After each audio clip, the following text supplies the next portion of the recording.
Yo, close my Welcome to the door. Diary of Bring me Dating my Over 50 phone. with Tanya R. Lewis, the hottest dating show on social media, hosted by the sassiest model of them all, Tanya R. Lewis.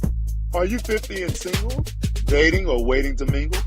Be a guest on the Diary of Dating Over 50 with your host, Tanya R. Lewis.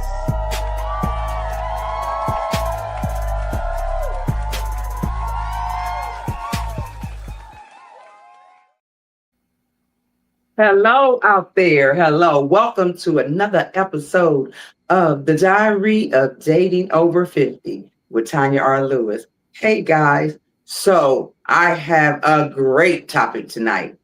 The topic is, why am I single? Am I scarred or am I scared? I have 5 amazing people that's going to guide us through this process. We are going to get deep. First, I would like to introduce, and I would like for her to introduce herself because y'all know how I do it. Hazel, take it away. Hello, everyone. How's you doing? I am Dr. Hazel J. I am a grief transformation lifestyle coach. I am also a published author. I am also a therapist. I do hypnotherapy, cognitive behavior therapy, past life regression, and I'm all about helping clients be able to glow in the dark so they can illuminate in the light to walk in their tailor-made purpose. Yes, thank you. All right, Jante, do yours. Do your thing. Ooh, I'm supposed to follow her. Yes, queen. Well, my name is Shantae. I am also a published author under my name, Shantae C. Richard. I have 2 published books out there, more coming soon. I do a lot of things. I'm a Renaissance woman. I've had businesses currently working on some behind the scene businesses so that, I can keep that stream of income flowing. However, I'm trying to figure out these answers to these questions too. Are we scared? Are we scarred? I need to know. So I'm here for the conversation. Well, we're going to dive in. All right, Mr. Ronaldo. We have a man on the panel, y'all. We have a man. Yay! Hello, Go ahead and introduce yourself, sir. Thank you, ma'am. My name is Ronaldo Wade. I've been doing podcasting for about 17 years now. I'm originally from Cleveland, Ohio, as well. I now live in Greensboro, North Carolina, and I've been on many relationship panels and conferences across the country. So I'm just giving the male's perspective on this evening. Y'all ladies gonna appreciate that too. Are you single, Ronaldo? Very. Okay, because ladies be in my inbox after my shows. Okay. Okay.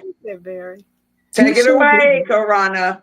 Hello, my name is Karana Hosey. I am in Ohio and I'm a Midwest peach. I am residing in Atlanta and I am a 4-time author, international best-selling author as of real estate broker, coach, podcast host, and I am out here just on a mission to help women master life, build legacies, and make an impact one story at a time. So we sure appreciate you, ma'am. Yes, ma'am. All right. Definitely not least. Go ahead, Miss Rita. I am Rita Parker from Washington, D.C., born in North Carolina, moved to D.C. when I was 4, currently living in the Atlanta area. I am an actor. I am also a published author, and I am an entrepreneur. I have my company is RP Confidential LLC, and I help small businesses stay afloat. Oh my, we appreciate you. We need that because you don't. It's hard to learn from trial and error as a small business because every trial could put you out of business. So thank you for that. So we gonna get right into this, guys. I mean, dead into it. And Miss Hazel, we're gonna have you, Dr. Hazel. We're gonna have you go last because you're gonna clean up, our little messes, okay? Because I know I can get a little messy at times. So anyway, okay. So the first question is, can each of you share a pivotal moment in your dating life that left you feeling either scarred or scared? All right. Come on, Renato, go for me. Lady's supposed to go first, but it's okay. This is my show. Yes, ma'am. Okay, man.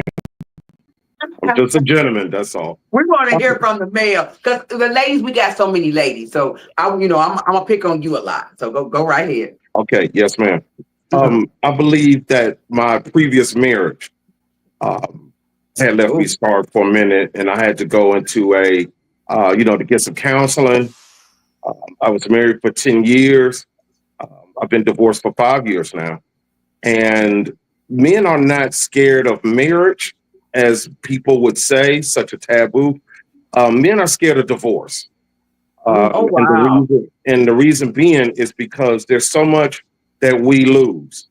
And I feel the main thing, with my perspective from what I went through, I had to go to a therapist because men really don't like to discuss the hurt and the pain that they have went through.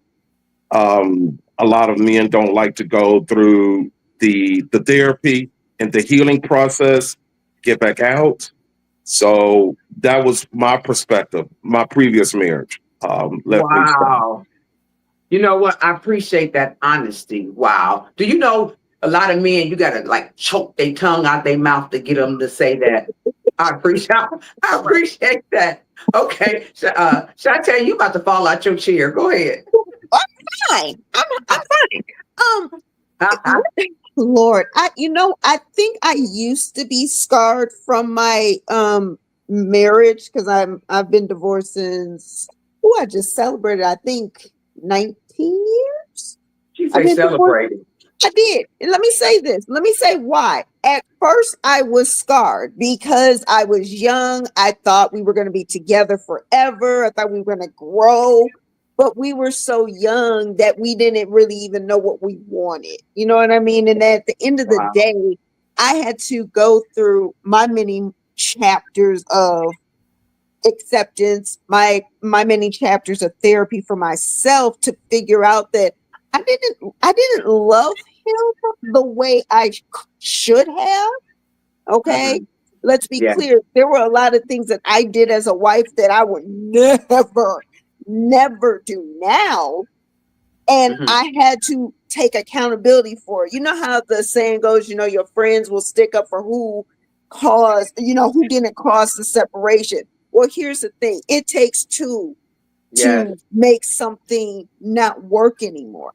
You know what I mean? And so I will never say, oh, it's all his fault. It's my fault. No. We actually had a conversation. I think I was trying to be pleasant. Let's be clear. Now I have some moments. He took me there, but I'm wrapping this up to get to the point. We had moments where I said, you know what? I apologize for the type of wife that I was to you.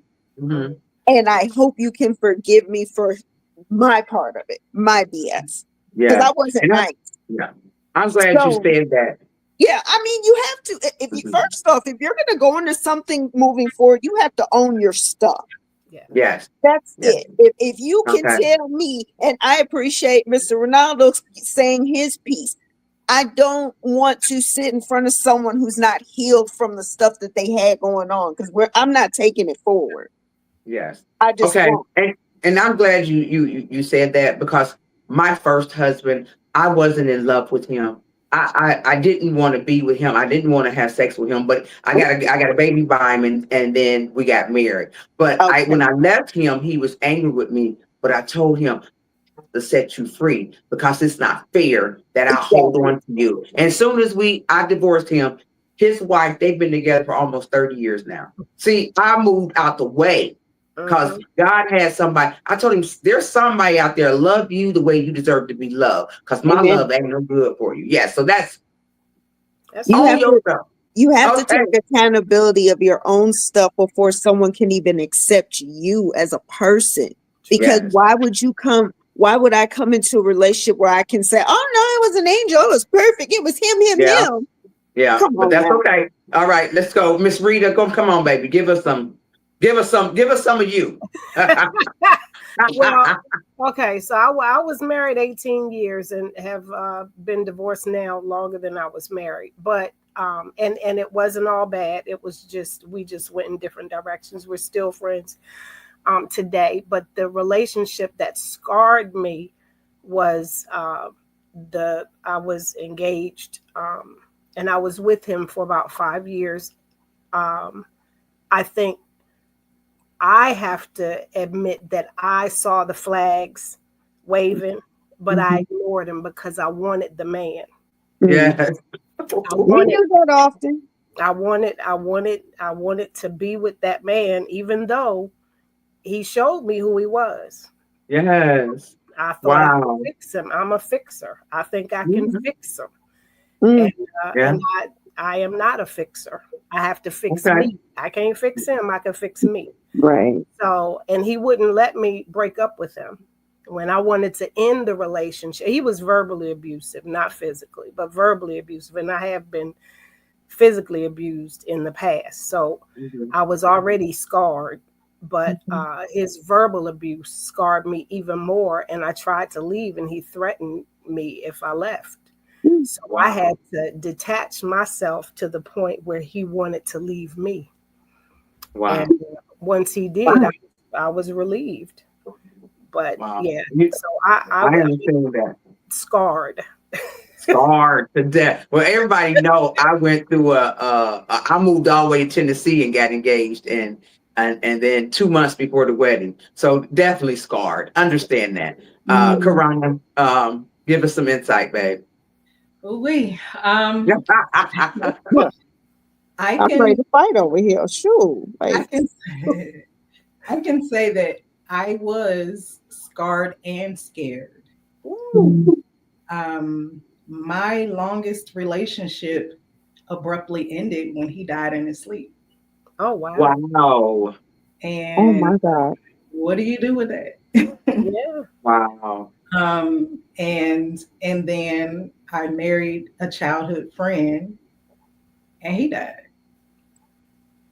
Wow. What am I What do supposed you to do with that? Yeah, that's So yeah, that's a very real thing to me.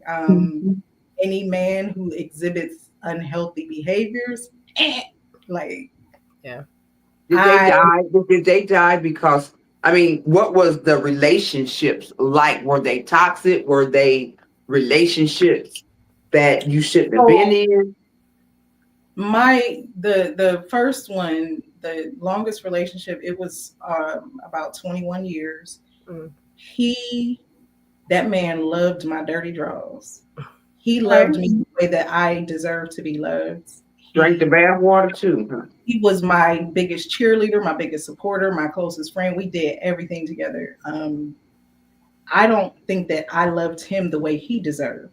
I was young. I wasn't as mature as that relationship needed. He did not have children, helped me raise not only my 4, but I adopted my cousin out of foster care, and this man pulled up at court like, yo, this is my child now too. So, you know, he held me down for all those years.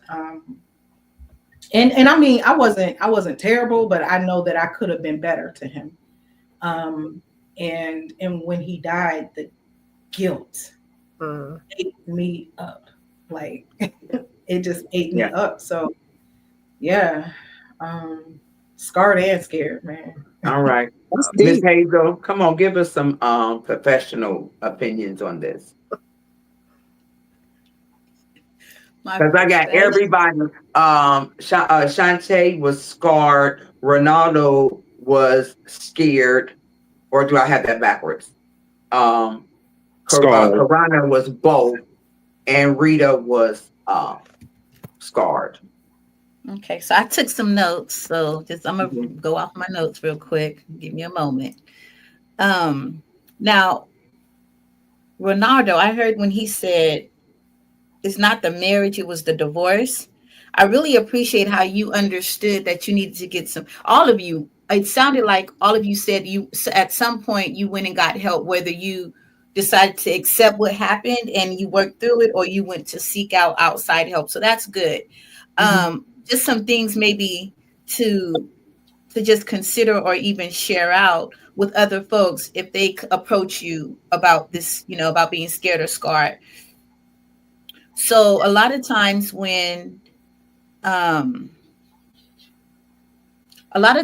us being scared and scarred is really connected to something that we've endured in our childhood, and we've associated it to that. So yes, while it's true, it's scared, it's scarring, or it reminds you of something. It's still some part of us from our childhood that resonated with that, and it kind of like further made it like, here, see, I told you, and here's more evidence. See, you tried, or you did, and see, look at you, see what happened to you. So a lot of times it's really like, it could be like, okay, well, this is what's happening. Let me go and see if I can unlock something from my childhood to see what's connected to it, so I can resolve that. Because to live in being scarred or being scared, how are you able to really attract or have what you want in any part of your life? Because you can be scared and scarred for a job. You could be scared and scarred in an intimate relationship. You could be scared or scarred to make a decision. Like, all of those things come up. It's not just connected directly to a relationship. Does that make sense? Yes, Oh, it makes yeah. sense. Yes, it makes sense.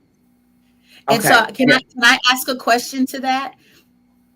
To what I just said, is there, based off of me saying the scared or scarred, can you, moving forward, were you scared or scarred in a decision that you were trying to make after that happened, when you left that relationship, or when you didn't get into another relationship? Did you see the connection to that at all?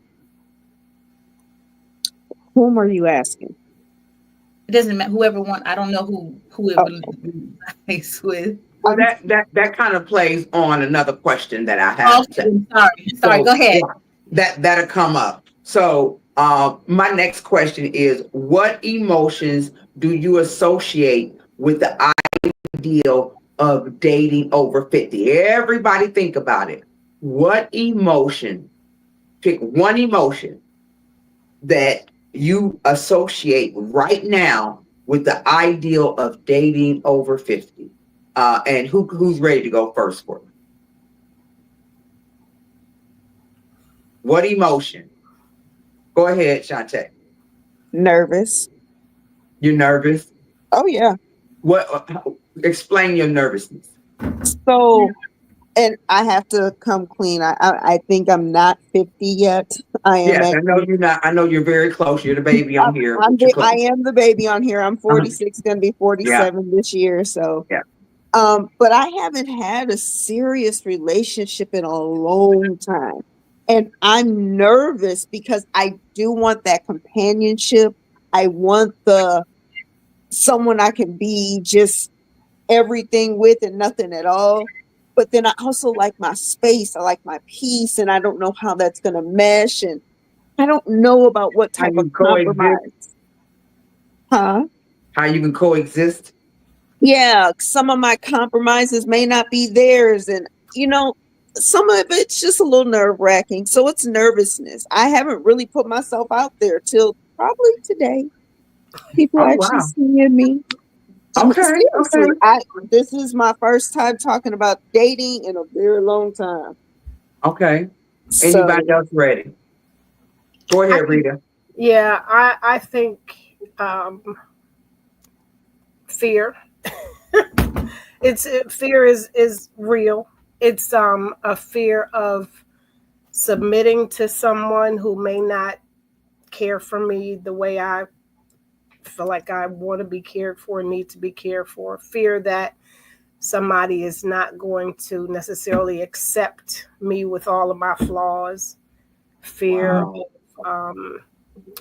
of my age and trying to go into, as we age, we get kind of settled in. If we're single, we get settled into our own little routine, and fear of bringing somebody into that space, because I have my space that I'm accustomed to. Do I really want to share it? Or would I be content to us have separate spaces? and try to. Yeah. I could be the wife that has my own house and he has his own house, and we Yeah, come. like Cheryl Lee promise you. Ralph. Yes. I promise you, that is what I said too. I'm like, You know look, what? we can look. When I was on the panel of dating in Atlanta, a lot of guys felt that way. They felt that way, not giving up their space, you know, and at our age. But I don't want to die alone, but I do like my space. I mean, how about, can we have a townhouse? No, matter of fact, can we have a duplex, right? We both have one side, but then when we want to spend the weekend with each other, we'll go ahead and Airbnb the other side out. Let's make this work. I thought about this, honey. If it don't It's all make money, about it don't having make an sense. understanding. It's all about having an understanding. Yes. It's Karana, go. What is your emotion? Excitement. Okay. I am. What's your emotion? Go on and give it to us. Yes, I'm excited. I'm so open and ready for all the things. I am in love with love. You sound like me. Yes, I absolutely believe in it. I've never been scarred to the point of bitterness. Like, I have this buoyancy, this resilience when it comes to love. I've never, ever, ever given up on love. I don't care what I've gone through. I always believe in love, and I am so open to new experiences. Now I am, content in my space, but I'm open to that. You gonna share that beautiful wall right there. You gonna come in there, he gonna be laying on your couch with his shoes on. And this is my dedicated home office. We will, and I'm an empty nester, but we will buy a house big enough that he can have his man cave and I can have my K cave. Yes, I believe in that too. Yeah. I do. Renato, come on, what is your emotion? You know, I love all of the answers that the queens have gave. It's refreshing to hear, someone said that they're excited. Yes. I'm more hesitant to do it. Ooh, that's a good one. And that's speaking from a male's perspective. And the reason being is because we have more years behind us instead of ahead of us. Yeah. So as the man is willing to give stability, we want the companionship. We read the scriptures that a man should not live alone. I'm hesitant, and I'm hesitant because after my divorce, I worked very hard to excel. That's what men do. We take that energy and we put it back into our livelihood, our work. And now that I have built on that, and I'm doing even better now than I was when I was married, I'm quite hesitant because I don't want to waste the time. I don't, I'm tired of the same, the dating game is, the pool, somebody, threw dirt in it for some odd reason because it's, we're hesitant to meet the person who may look good, but then when you start dating, the red flags show a lot quicker because you're older, you have more wisdom. And with that, I'm kind of hesitant. I want to do it. I'm excited to be back single again and being out in the field. But once again, the hesitation. And that women don't like hesitation because women want, hey, just give me the straight answer. What we're going to do? How we're going to move forward? But a man wants to do that as well. But as we build up emotionally our intelligence, we don't want to go back into it and then be scarred again, like reopening that wound. So that's my perspective there. Okay. So, Hazel, your question is a little different. Can you shed some light on how these people, in a quick synopsis, I know you probably need more time, but just in a quick synopsis, how can we now, me, Karana and I, we are in love with love. We ready right now. Okay, I'm ready right now. I'm ready for a relationship. Come on in. Let's do this. Da da da da. Okay, but there's probably a little fear out there. But how do we get through this? How do we get through? How do we overcome this? So I was taking some notes. So I'm just gonna read what I put to keep it short and sweet for you. Really, it's boiling. It's really deeper. It's really being able to identify that there's deeper emotions connected to it, right? So it's what it really boils down to. It can be anxiety, it can be tension, it can be shrinking inside, the fear of surrendering control, the fear of trusting deeply. It can be the grief of carrying that invisible weight of shame that's associated, like I did it before and it didn't work, and I gave this part, or I let this part go, or I knew he wasn't the one, but I came up with an idea that he was the one or that she was the one, and I still gave it my all, and then here I am again. Like, and to Ronaldo, it's, man, I'm better, like the big picture outside looking out, I'm better and bigger than where I was. Like, what if I don't do, what if I do the same thing? So then it becomes, do I trust myself in my decision when I'm picking the right person? But in order to trust yourself, right, you have to know that no matter what the outcome is, it was the best decision that you made at that time. And then learning how to shift the perspective, like, you know what, hey, it didn't work. It didn't work for you, it didn't work for me. Well, let me find some beauty that did come out of it, because actually, regardless of whatever happened, right, how ugly it was, how traumatic it was, the reality is when you begin to heal and you are healed in that space, you find an appreciation for it, and that appreciation allows you to say, you know what, I wouldn't be as amazing and awesome as I am had I not went through that experience. Does that make sense? I wouldn't have what I have right now if I didn't go through that experience. So really, I ain't mad. I understand. I love that. This happened to me, honestly. It didn't feel good when I went through it. It didn't feel good trying to rebuild, but I'm grateful. I'm so grateful. Yes. Well, let's stop right there. You did that. You know what? You help me right now. Yeah. You know what I'm saying? You help me right now, because those are our decisions. It's the best decision for us right now. So now we're going to lighten it up a little bit. Okay. So now I want to know the answer to your preference. One, your preference back then, and do that preference matter right now? And I'm going to go first, because my preference is I don't do short men. And there have been men that told me, you gonna miss out on your husband because you won't do nobody the same height as you. And I said, you're probably right. I probably done missed out on him already. Yep. So that's how I just did an example for you all. So Ronaldo, go for me. Give me a preference that you had back then before you got into your 50s or over, in your 30s and 40s. It had to be, she had to be slim. She had to have a flat stomach. She had to be sassy, and then now, do that matter? Well, my preference wasn't skinny so much. She had to be thick. I like my lady thick. So even back then and even now, it's been like that all my life. So it's something about the skinny. Ronaldo like them thicker than a Snicker. I told you. Wait a minute, he would have loved me 3 years ago when I was round and abound. Okay.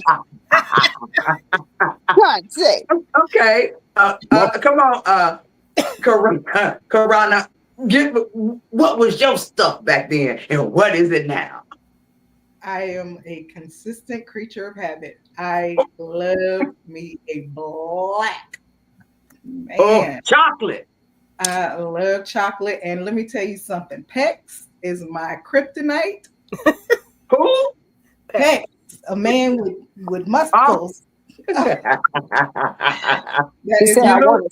you ain't gonna take a man that right now that don't have no pec, no muscles. That wait a minute, listen. He can be an amazing man, and you won't even talk to him. Yeah. But you asked about preference, and I didn't say I won't. But that's okay. But now that's not so important. A chocolate man with pecs is gonna turn my head every time. But that's not so important today. Is that what you're It saying? still is, because if a man doesn't take care of himself, if he's sloppy, mind you, I done buried too. Mm. So Mm. I'm looking at how you take care of yourself. Okay. Okay.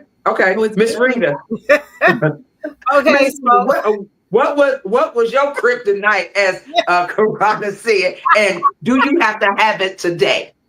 So my kryptonite was, or my preference was the 3 B's: big, black, and bald. Mm. That was always that was what caught my attention immediately, was big, black, and bald. And I mean, I still that's probably who would attract me, right? But I don't have that. I like a man with a little fluff. I like I want something to hold on to. Yes, ma'am. Okay. Shantae, what's yours, darling? Oh, I'll be forgetting that people can see my face. Yes. You're all over social media. Oh, honey, please. That ain't nothing new. Shoot. I back in the day, I'm sorry. I love them all. I love them all. Back in the day, there really wasn't a preference. I'm not gonna tell you, I'm not no stranger to being seductive and loving to them all. Yes. Okay. Now first off, you gotta look like something, because now I look like something. So please, no shade. I need you to be plickety plack, because we plickety plack here over here. That's just it. And your hygiene. If you don't have insurance for your teeth. Oh, I love a good mouth. Trying to see, because if you smile at me and I'm like, hey, what's up, Zaddy? Lose your mind. Honey. Okay. So all kinds of submissive, okay? Okay, Dr. Hazel, what's wrong with us? Ain't nothing wrong with me. I am wonderful. What's wrong with us? Listen, I was trying to take notes and everything. I'm trying to stay focused, right? Because I can just go on and on and on, right? So some of the things that I wanted to share was that sometimes our preferences can be shaped by trauma, unmet needs, fantasy, or survival. And some of those preferences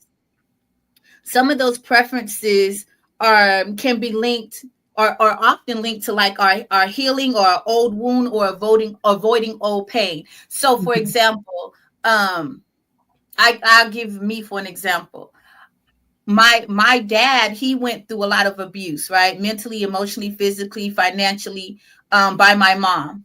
So I considered him to be a weak man, right? That's what I considered growing up. I didn't know that. Okay. What I did was, so I went to the opposite, and I said, "Oh, I'm attracted to the dudes in the street." My dad was a businessman too, though, so I did like that, and my dad was very smart, so I did like those things because she couldn't impact those things. So I appreciated that. So I liked the dude who was in the streets. I liked the dude who was about his money. He thought he was like quick with it. Like I like that, but that also came with other things. Thug in a life. Man, and so then I coined it and said I liked a reformed thug, right?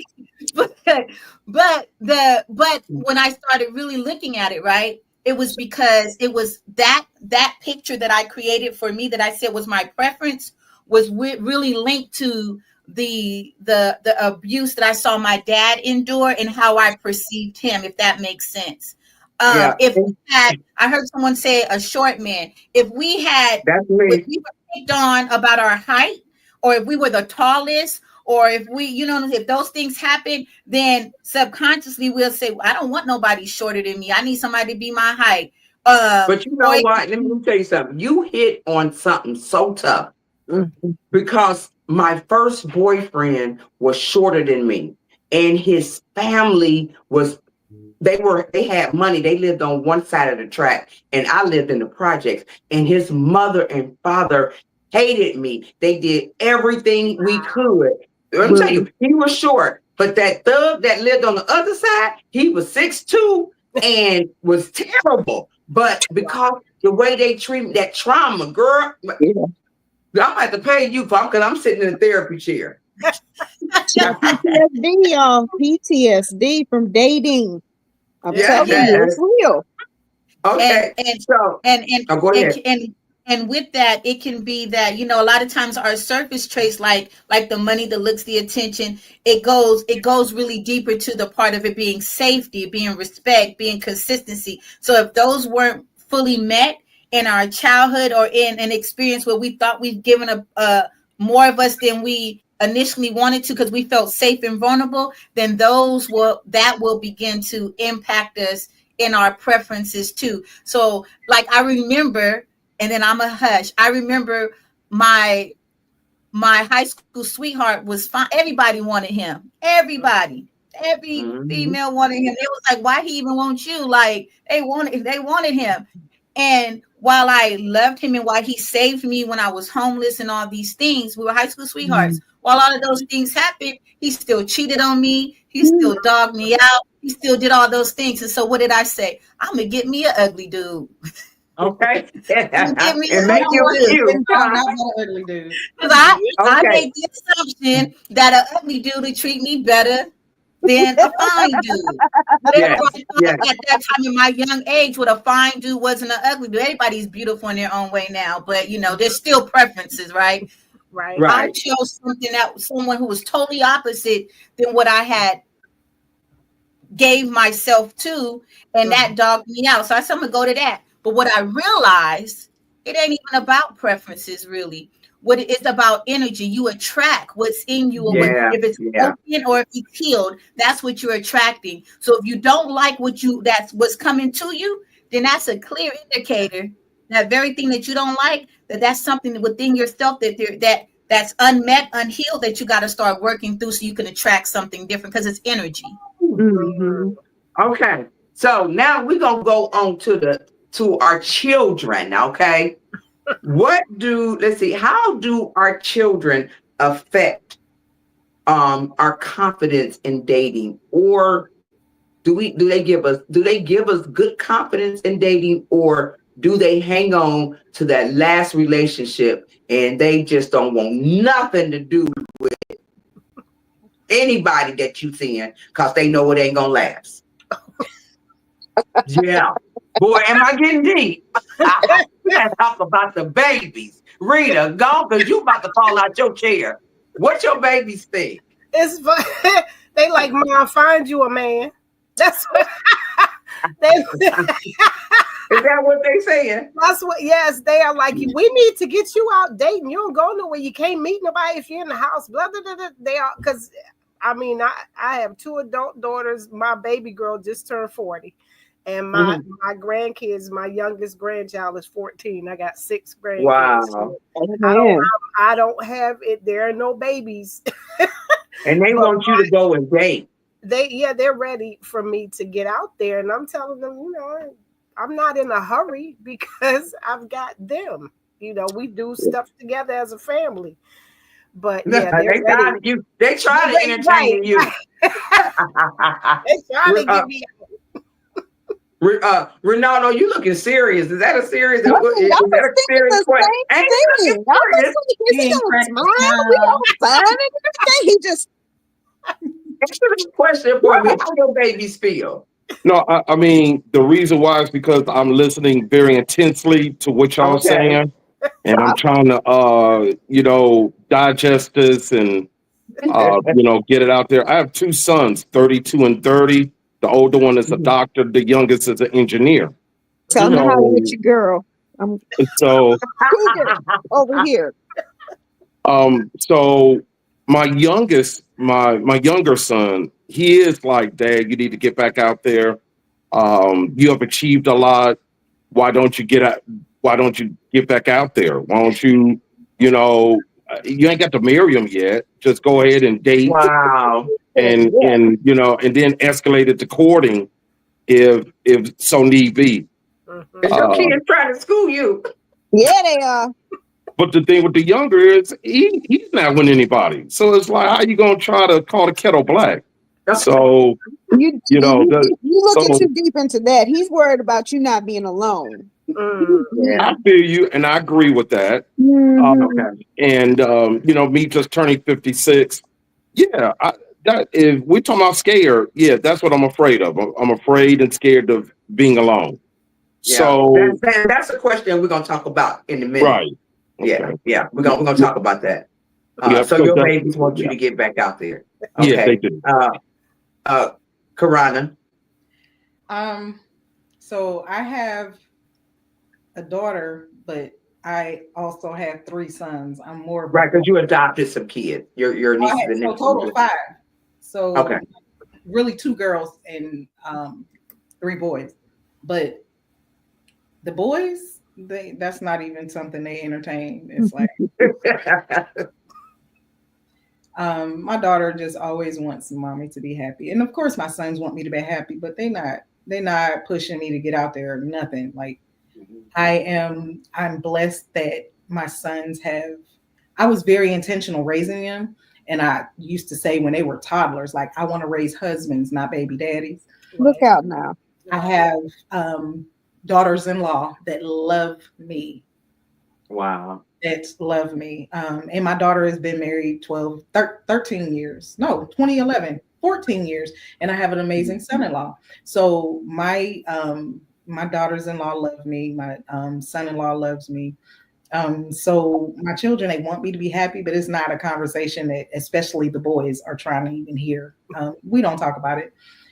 I'm chilling. They just watch for my cues. And if mommy's smiling, they good. If mommy's not smiling, they coming to find out. Okay. Okay. All right. My son, the only guy that he really liked, it was my ex that I was going to marry. And he was really sad about it. He was like, Mom, it's the only one of your guys I really like. So he was saddened by that. And it's just, we just our children just want the best for us. But Shantae, how your babies feel? So I got nieces and nephews. And I got, older mentees that become like auntie's babies. My comedic name is Auntie Tay. So, Okay. everybody my little babies to me. They're like, so what you doing? I'm like, what you doing? I'm trying to make money, do what I need to do and be okay. And, for a while I was nervous. I got scared. And I said, when I get situated, for me, I need to be stable for myself before I can even introduce anybody into my world. Because if I don't have any money in my pocket, I'm not attracting people with money in their pockets. I need to be a vibrant light of energy. And I wasn't ready. You already are, honey. Oh, blessings. Yes. Thank you. You already are. But in all seriousness, for me to attract what I want and who I am and what I need, I have to be focused and intentional. So that's why I feel like it's time. Okay. All right. So, Dr. Hazel, give us the secret so we can go on and find somebody. Tell our kids we're gonna bring home and bring somebody home to our children. Tell us they're around the corner. Well, so actually, I was looking at it from a different perspective, really. But so the first piece of how I was looking at it is like really when we're hesitant and kids see the hurt and the pain and the trauma we went through, and we didn't we didn't allow them to express their feelings, because they go through a sense of grieving too in this. Right? Theirs may be silent, or they may act out, or they may not, but something is going on with them too, right? And if kids are not, whether they're adult kids or not, they will process it in their own way, right? And it'll come off as I'm protecting my mom or I'm protecting my dad. Well, it's doing really 2 things. One, it's the parent can become feeling guilty, like, wait a minute, it's not time. I gotta wait till my kids get older. Oh, I'm just not going to bring anyone else because I don't know if he's going to stay around. Or it can be that the kids now mirror the same behavior subconsciously and don't even know, and they end up dealing with their parents' unresolved hesitation, or their unresolved feelings of being scared or scarred, impacts their relationships moving forward, and they end up somehow mirroring the similar behaviors, if that makes sense. Does that make sense? Absolutely. Absolutely. before you even get into having a relationship with anyone, have the conversation with your children, whether they're young or adults, and say, hey, you know what I went through wasn't good. And what you experienced as I went through what I went through wasn't good for you either. But guess what? I'm great where I am now. It's okay. And when it's time for me to move on, or time for me to have someone, I will. So don't worry. I'm not going to die alone. I'm not going to be in your business. I'm not going to try to have you be my friend. I don't know about that. No, it's okay. Don't do those things in that way. It's okay. Mama is good. Dad is good. Like, I'm good. Thank you for your care. Right. Right. The other piece to that is I heard someone say, money. We come up with these, they're facades. We make up excuses. They're excuses. We make up excuses on why we're not moving forward. Oh, I need more of this. Oh, I got to get my body in order. I got to get my money right. I got to get, you're going to be got to get in. When you going to stop trying to get and just let it be? If you really want a relationship, you stepping on our toes, man. You stepping on our toes. If you really want a relationship, then that what they say, where you spend your time at is what you get. So if you ain't spending your time in working on your own personal relationship, money doesn't enhance your relationship with yourself. It doesn't. God is going to give us everything that we need, and what we want, we can ascertain that too. But if we're missing a link to it, maybe in our wealth, the tangible of wealth, maybe that is going to become because we have our helpmate, and maybe he's the one. I get to be his helpmate, and he's positioned, or we're positioning together to ascertain that big picture that we want. Maybe, I don't know, right? But if we keep what we're doing ain't working. So if I've been saying I want a relationship for the last 10 years, and I'm like, hey, I'm trying to get my money, I'm trying to get this by, I gotta get this, I gotta get this. If I keep saying that and I still ain't got what I keep saying I want, do I really want it? Do I want it because somebody said I have to have it because I'm getting up in age, or do I really want it? And then what is my value? Like, what has more value? What weighs more to me right now? And being completely honest with myself. Like, even I heard somebody say about your own space, right? And I was thinking about that too, because I really want to be, this is what I said, I really want to be married. And I love the idea of being in love. My sister says, oh, you love the idea of being in love. I do. Now, I had to really check myself the other day, though. I said, but wait a minute. I've been sleeping in my own bed by myself for almost 14 years.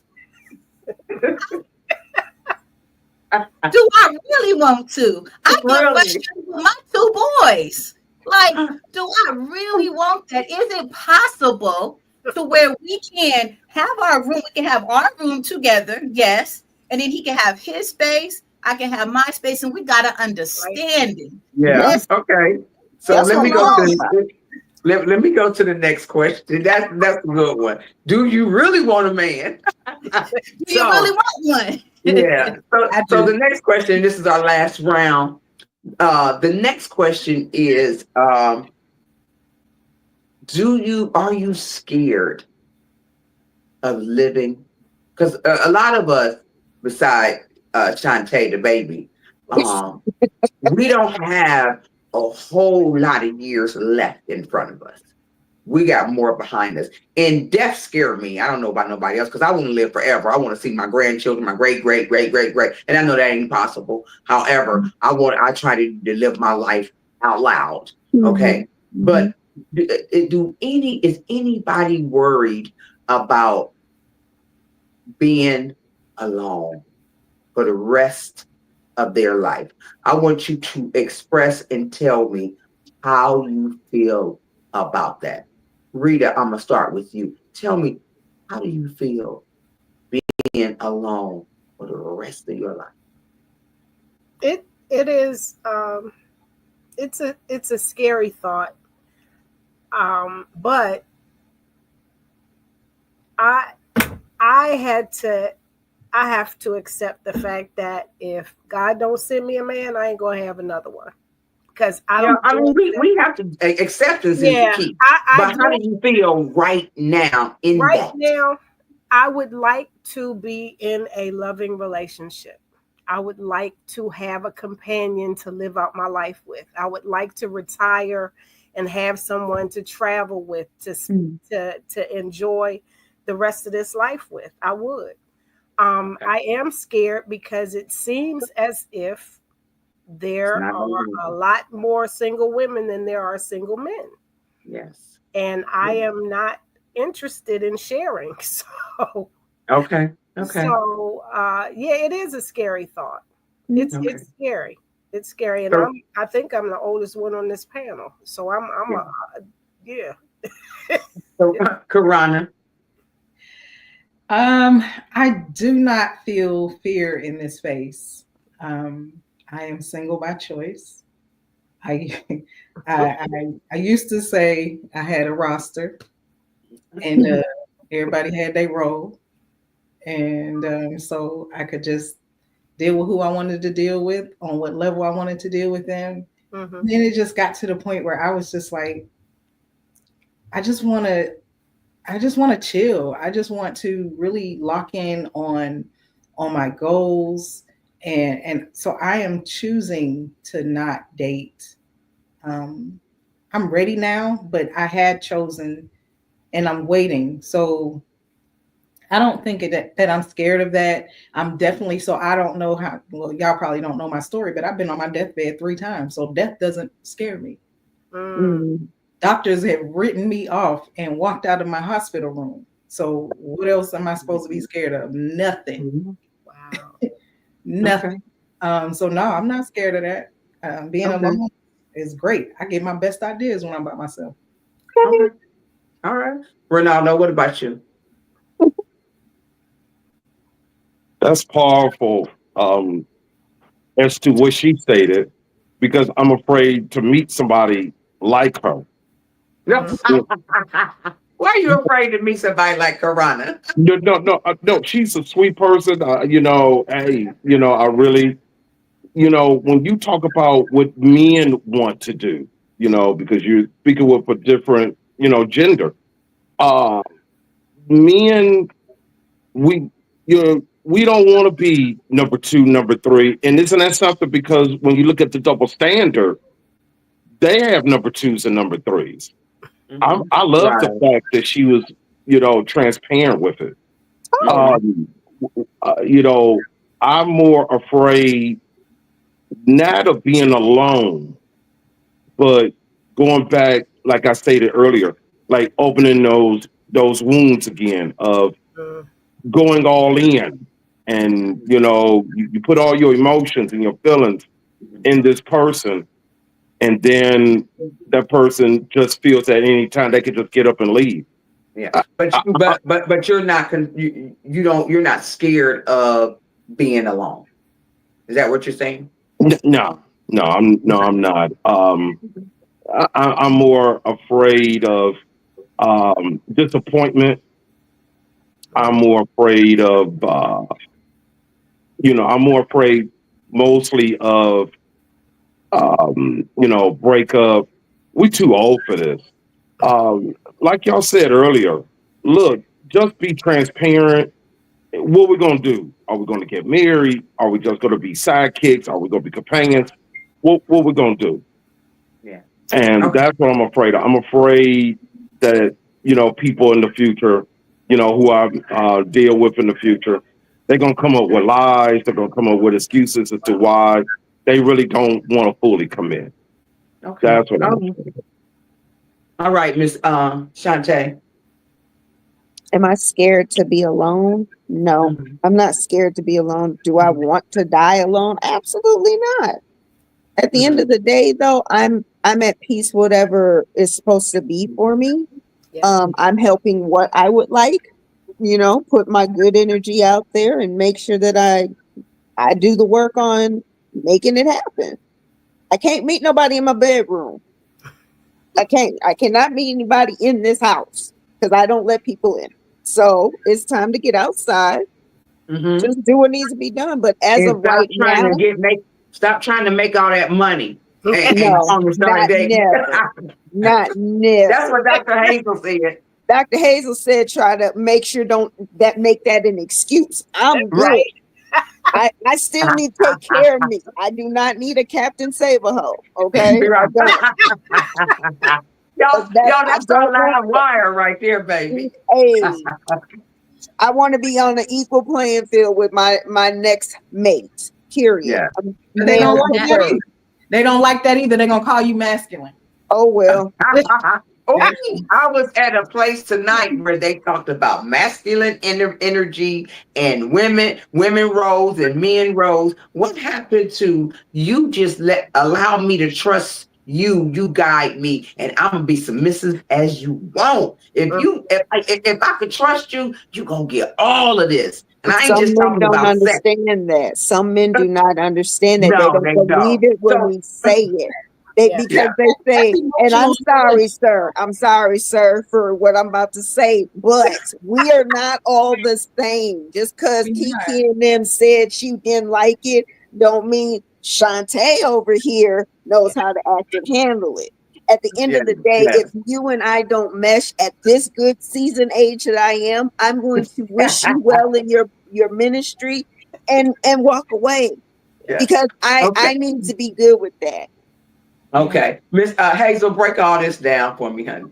Break it down. She's gonna tear into me. I don't want to. And you know what? And break down the fear of being alone, because this is the diary of dating over 50.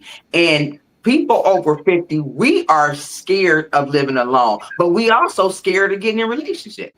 Yeah. So,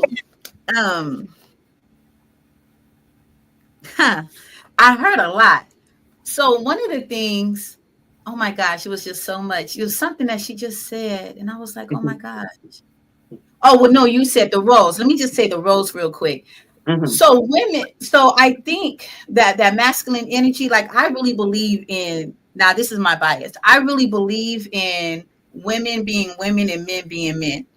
I've had to be, I've had to do it all because it's really just been me in that way, right? But I'm definitely not the masculine female type. I'm not. I would prefer to be home, cook, chill, work, and support and do things and do my business. I don't want to do all that extra stuff. I do that because I have to, not because I choose to, not because I want to. I don't know why I do that. And I think if dudes understood their role, like you are a provider, you're a protector, you're supposed to pray over us, you're supposed to make us feel, we're supposed to feel so safe with you that we can be vulnerable, but vice versa. Women have to allow their men to be vulnerable with them too. Like for him to be a protector and a provider doesn't mean he's just like, you know what I'm saying? He don't got to be like that. He can be vulnerable and emotional and put his guard down. That doesn't make him a sucker. Like that makes him human. Like let's be realistic here, right? And then in terms of like just the fear of being alone, there's a big difference between being alone and being lonely, right? Yes. If in your loneliness, being lonely means that you still have stuff, fragments, right, that need to be worked out. You still have healing to do, and healing is a journey, so it's never going to just, oh, I've arrived. It's not an I arrived thing. It's an ongoing thing. Right. It's ongoing. There's levels, and I'm learning this. There's levels to healing. There's levels to trust. There's levels to love. There's levels to vulnerability. There's levels to it. And as you begin to grow and glow from the inside out, you begin to unlock.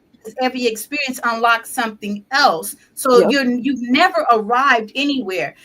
In terms of being choosing to be alone, is your choice really embedded? Is that really what you're choosing, or you've just conditioned yourself to accept it? It's a difference.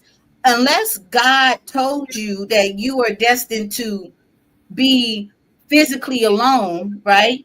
You're not meant to be alone. But we accept things as because we're just like, well, you know what? It's kind of like we when we scapegoat God. Well, if He wanted us to have it, then we would have had it. If He didn't want us to go through it, then He wouldn't have put us on it. But that's not really true. It's true to a certain extent, right? But the reality is there's still stuff you got to do. So if God has a man or a woman out there for you, how are you going to see him or her if you're still holding on to the baggage, if you're still holding on to those beliefs that well, they might take from me, or I might get hurt again, or I might not.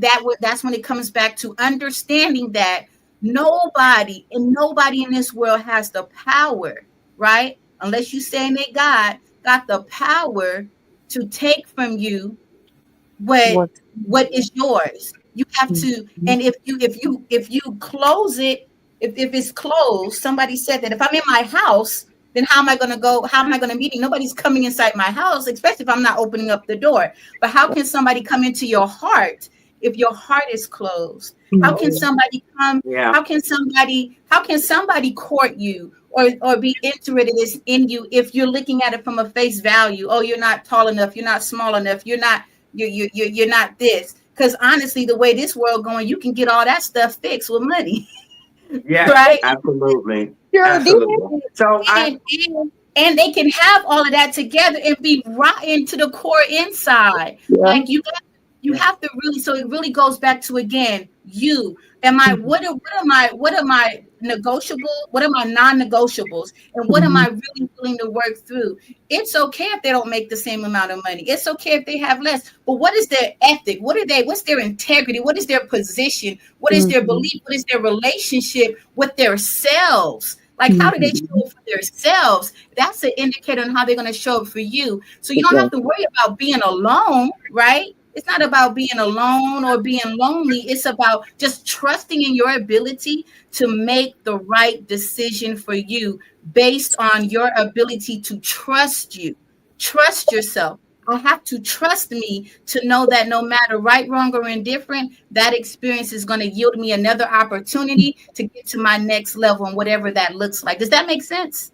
that makes sense. And I appreciate you going through that. Hazel, I'm gonna have to bring you back. I'm doing two young ladies that lost their mother at young ages for Mother's Day. So hopefully we can work into the schedule that you can come back. But we are at the closing thoughts because baby, y'all gave it up. Y'all gave it up. Today we've explored the complex emotions surrounding dating after 50. Fear, past scars, and the realities of being single. Each of you shared powerful insight that really highlight how our experience shape our perception. As we conclude, I encourage each of you to reflect on what you've learned about yourself today, what fears you can confront, and what scars are you ready to heal from. For our listeners, remember that being single is not a reflection of your worth.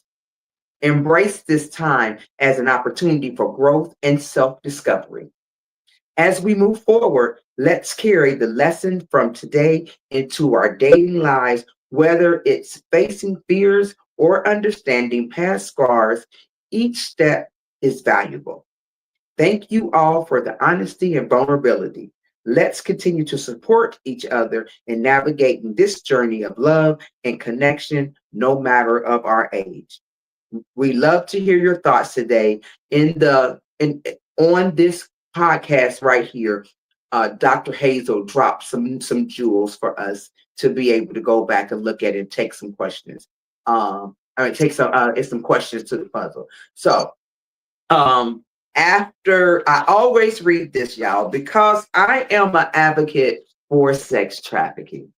As we wrap up this episode, The Diary of Dating Over 50, we want to take a moment to highlight an important upcoming event. On June 28th, we'll be sponsoring a gala in Cleveland, Ohio, to raise awareness against human trafficking, particularly focusing on the safety of our children. This event will take place at Club Jazzy's, and we're excited to bring together our community for such a vital cause. A heartfelt thank you to all of the keynote speakers who will be sharing their insight and experience. Your voices are crucial in this fight, and we appreciate your commitment to make a difference. And to cap off the evening, we'll be having an old school dance, creating a beautiful atmosphere of joy and connection of all our attendees. It is a chance to celebrate our community while supporting an essential cause. We encourage everyone to join us for this meaningful event.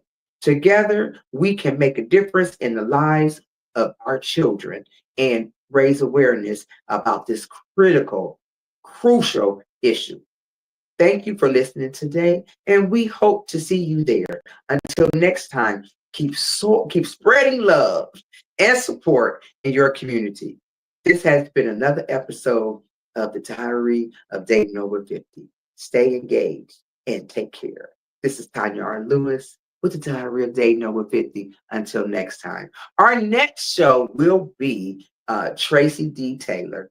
She's a model that went abroad and then came back to the States and found her husband, or her husband found her. He jumped in her DM, but she already knew him. They went to high school together. Then for Mother's Day, we're going to have two ladies that lost their mothers at a very young age. And hopefully Dr. Hazel can be there with us to help support these women, because it's probably going to be a tearjerker. I'm probably not going to wear no false eyelashes that day because they're probably going to fall off, because I know I lost my mom too. So until we meet again, thank you for joining the Diary of Dating Over 50. See you the next time. Thank you, Charlie. The hottest dating show on social media, hosted by the sassiest model of them all, Tanya R. Lewis. Are you 50 and single, dating, or waiting to mingle? Be a guest on the Diary of Dating Over 50 with your host, Tanya R. Lewis.